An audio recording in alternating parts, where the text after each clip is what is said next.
Minneapolis protests erupt and turn deadly in response to the George Floyd killing. Now, this is something initially I didn't want to talk about, and that's because everyone is on the same page when it comes to this George Floyd incident. Everyone basically agrees that what the cops did was not acceptable and they should be charged. But that was until the protests turned violent and deadly. So I'll briefly go over the incident with George Floyd and then look at the protests and explain why I felt the need to make this video. George Floyd was a black man who on Monday was arrested by the police. He was arrested on suspicion of using forgeries. After being arrested, he was subdued, and for almost 10 minutes, a cop had his knee on his neck just like this. And a video was released where it showed this was going on again for almost 10 minutes. There are also 3 other cops involved in this video. They weren't touching him, but they were there and they, I guess, thought it was okay. I don't really know. Throughout the entirety of the video, you can hear George Floyd saying, "I can't breathe, I can't breathe." As you might expect, if you can't breathe for 10 minutes, you're eventually going to pass out and die. And that's what happened here.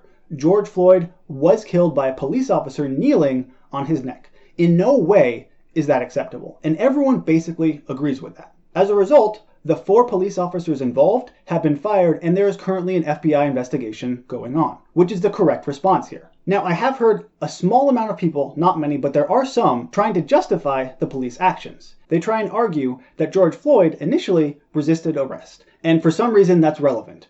But it's really not. Yes, you obviously should not resist. If cops are arresting you, you don't get violent and you don't resist them. But that doesn't really matter because, as we can clearly see in this video, he was already subdued. It was not necessary for the cop to stay on his neck for 8 minutes. So it doesn't matter if he initially resisted arrest because, again, he was subdued, it was over. You don't need to keep your knee on his neck.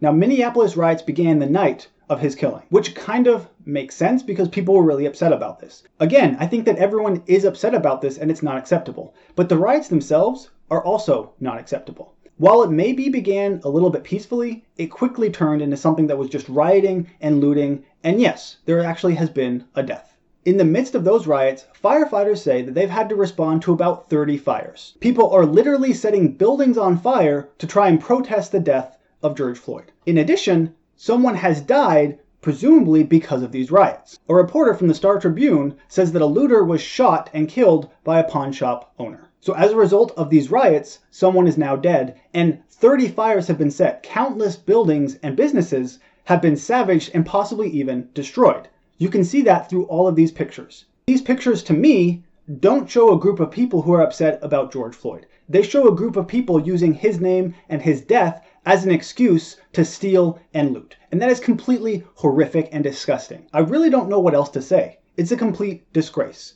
And when I see things like this, I lose a little bit of my faith in humanity. That people are willing to use a dead man's name to just steal whatever they want. Make no mistake, that's what's going on.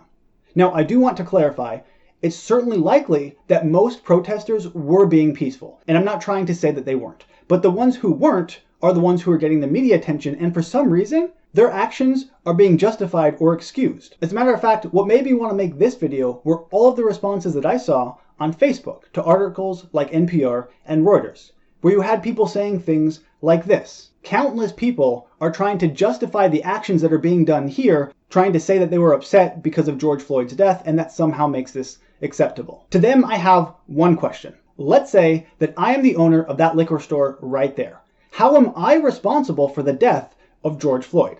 How does breaking my windows, stealing all of my liquor, how does that do anything to help George Floyd's case or to help black people overall? It doesn't. Now, I know I'm white, so someone's going to bring that up, but it's irrelevant. A cop killing George Floyd does not in any way justify large groups of people stealing and destroying property. They're not connected. The people who are protesting the police, that's one thing. Some of them got violent, but again, not all of them. But the people stealing and looting and just going into random buildings and businesses, that is completely ridiculous. This was just a quick one to kind of show you what's going on here. So, were you aware about what was going on and the excuse that they're using to just steal whatever they want? Let me know what you think about this in the comment section below. Now, maybe you disagree with me, or maybe I missed something. Let me know that too. But in my mind, you cannot defend or justify destroying businesses and stealing their property when they had nothing to do with the death of George Floyd. This is a tragic situation overall, but the protesters and looters are making this even worse. I'm sorry to end on such a bad note, but this is not really a great uplifting topic here.